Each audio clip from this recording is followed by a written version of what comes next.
Hey guys, Pro1701 here, and today we are ranking Doctor Who Series 11. Uh, yeah, this one.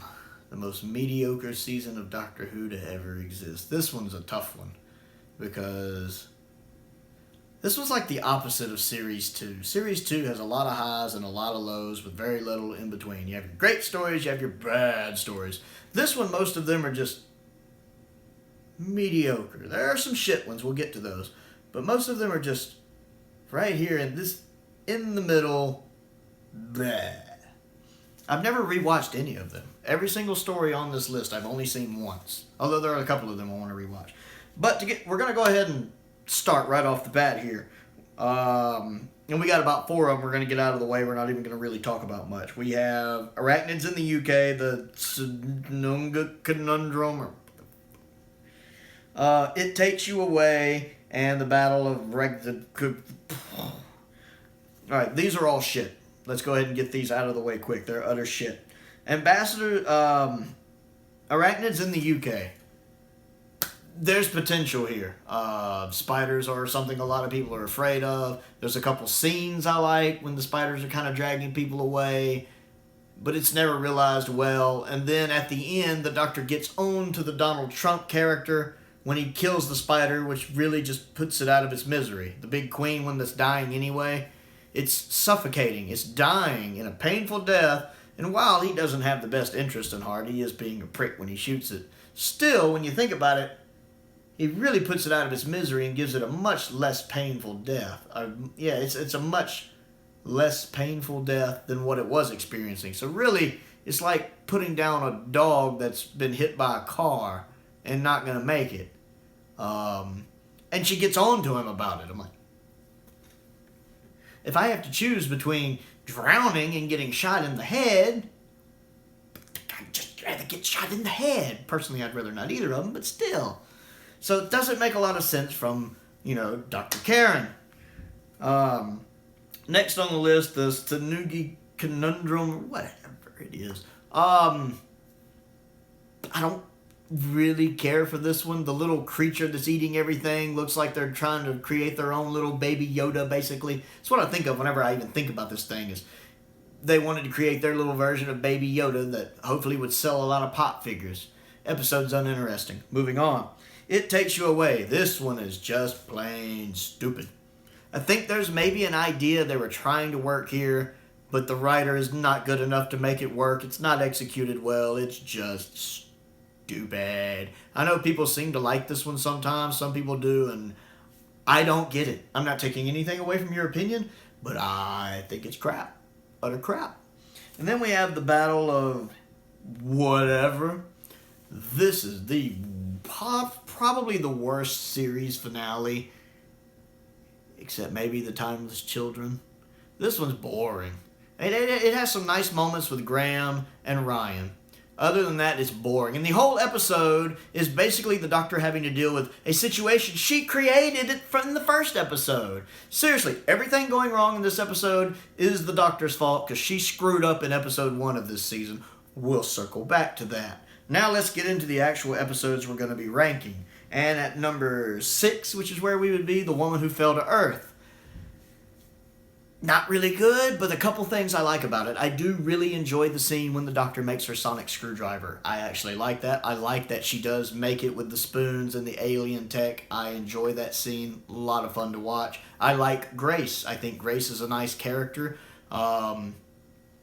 The actress who plays her does a really good job, and I like that Grace's character still plays a part for the rest of the series in a way too. That her presence, even though she dies in this one, is still her impact of her presence is still kind of felt throughout the season. So I actually think that's done really well. I actually do enjoy the Tim Shaw joke. I actually thought that was funny. And there's one other thing that's slipping away from me. There was one other part I actually liked about the episode. I can't remember what it is at the moment. But for the most part, I didn't care about it. I think the villain is uninteresting. I think his little gimmick with the teeth is stupid. I think the guy who was trying to figure out what happened to his sister, so he hijacks the pod and waits for it to hatch, is a moron. Okay. Something happened to my sister years ago. So I go through all this trouble and spend all this money to get this thing here. You know what I don't think to get? Weapons. Any kind of defense. This guy has nothing. I mean, what does he pick up? A fire extinguisher? A crowbar just out of nowhere at some point when that thing hatches? Look, if this had been Prowl would have been armed with weapons. I'd have had a tank behind me. I'd have been inside it. I guarantee you when Tim Shaw hatches out of that thing, I'd take one look at him and been like, clack, clack, where's my sister? Yeah, I would have been there with some weapons. Oh, this ain't working. Let me pull out that revolver. You know, that guy deserved death. He was an idiot not to have any kind of defense plan after spending all that time planning to get the thing there. You don't even have a gun with you. Also, the other guy who gets killed because he throws his food on Tim Shaw. What a moron. Even if you hadn't been throwing your hamburger on a crazy alien, if you did that to a normal person, you know what would happen? They would kick your ass. I guarantee you, if I'm walking in public and some prick starts throwing part of his hamburgers at me, I'm going to beat the hell out of him. That's going to be my response, and that seems like a very logical, well thought out response. So it seems like it's there just so we can see Tim Shaw kill somebody else. That's the whole point. To make him, I guess, more of a threat, which he never feels like. And then also the way the Doctor solves the end of it when she teleports Tim Shaw away. Really, that's what creates the problem in the finale.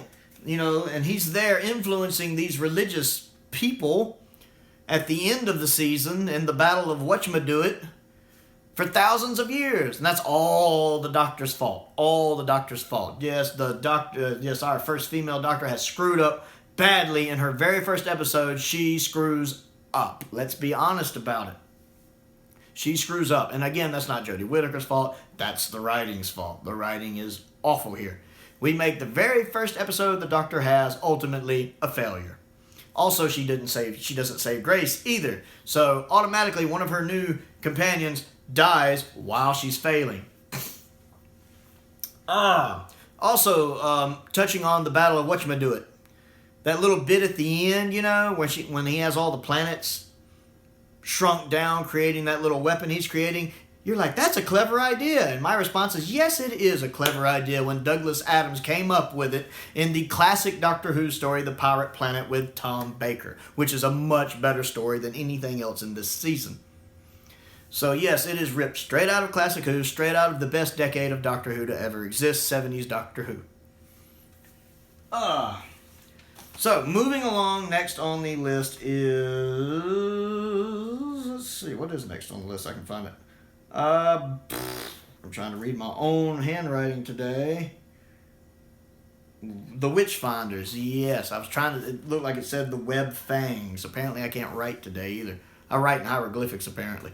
But yeah, the Witchfinders. I don't find this one interesting. The only thing I really like about this one that is, one, I do like the actress who plays the one that's infected before she gets completely taken over. I actually like her. She plays her character really well here. But the standout for me is the guy playing King James. He's wonderful. I like him. He makes this episode watchable. He is so good in this role. He is so much fun to watch as King James. That is the thing that makes this episode actually enjoyable.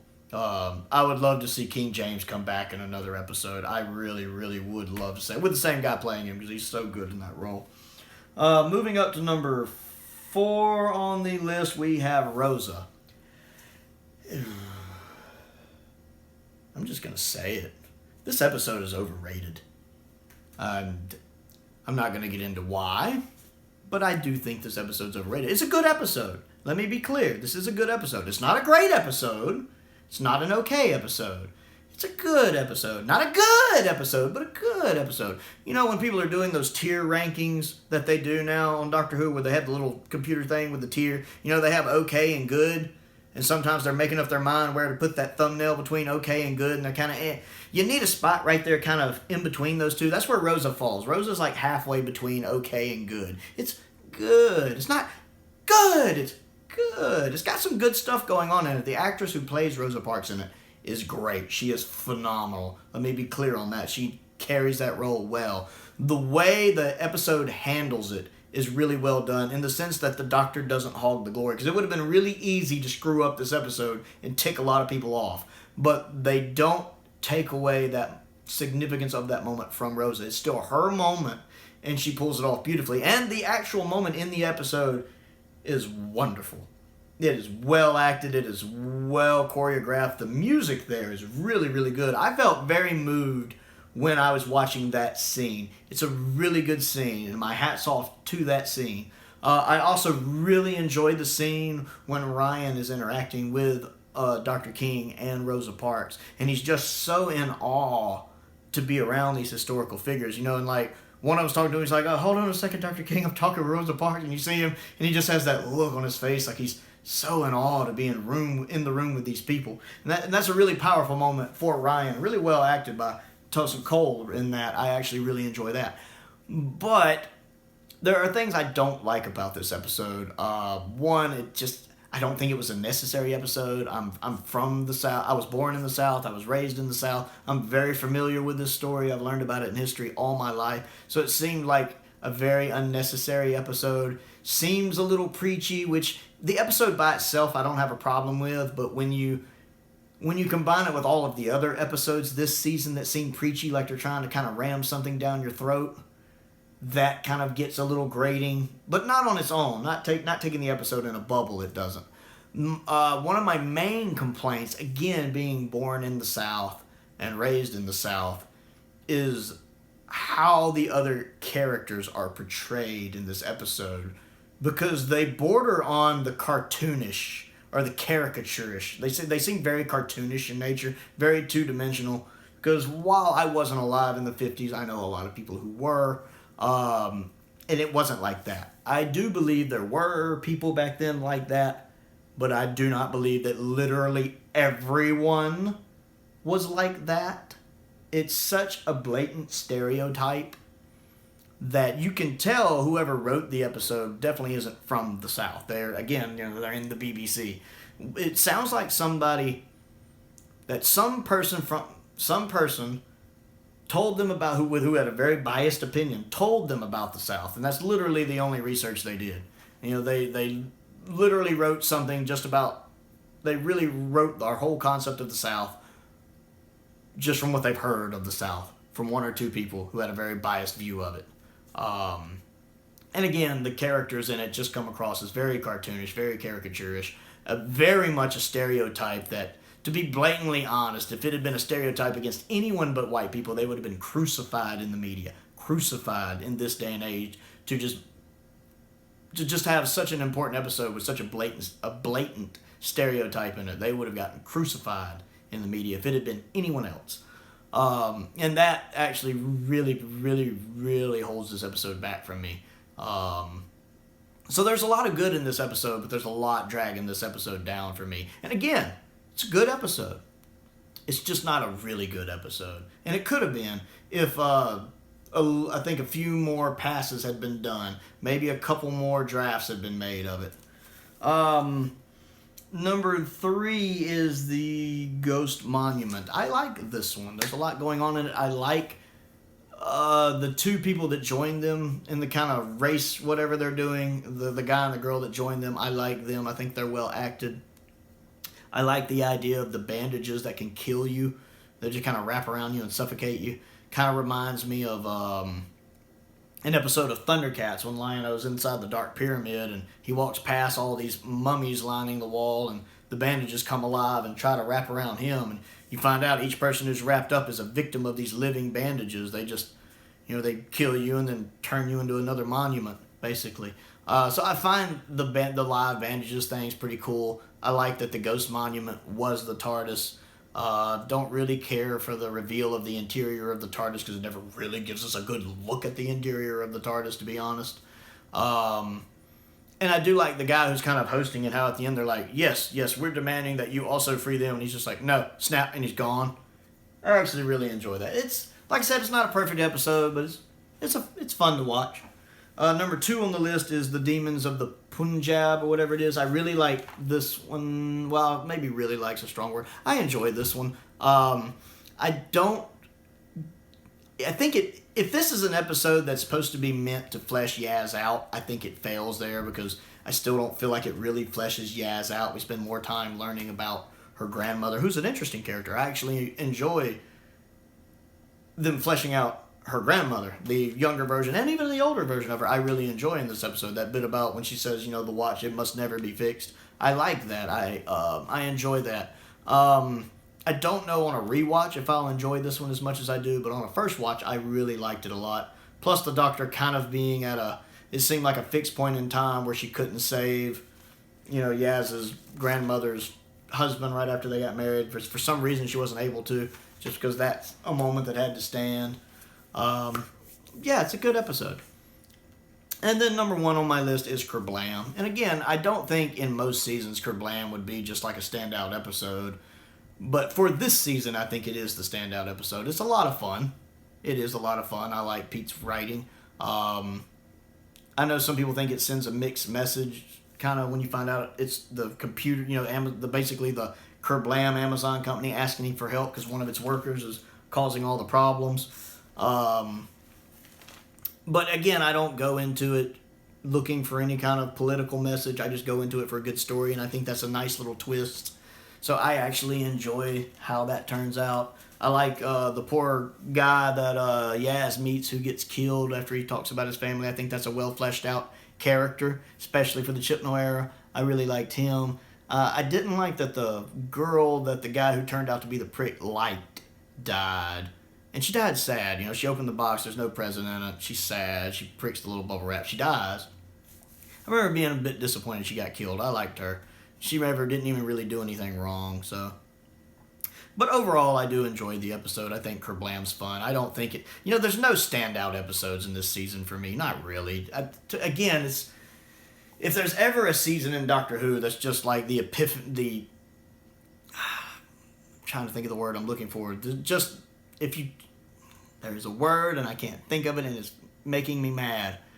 But just if there's any season in Doctor Who that sums up mediocrity, it's this word.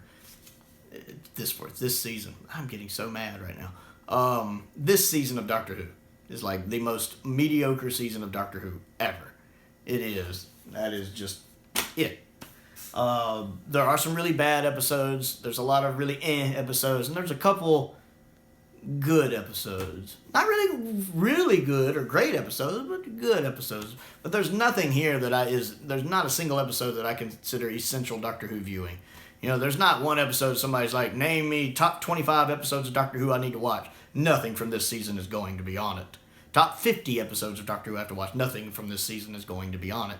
It's just how it is. So what do you think of Series 11? Do you like it? Do you not like it? Do you agree with my list? Do you disagree? Comment down below. I would love to hear your thoughts on the matter, whether you agree or disagree with anything I say or just your own opinions on Series 11. I always enjoy interacting with you guys. Other things to do, click the like button, click the subscribe button, click the bell for notifications. I have started a Patreon page. If you would like to contribute to that, there are certain tiers there that let you request videos you would like to see or polls to participate in. But most importantly, stay safe out there, and thank you for watching.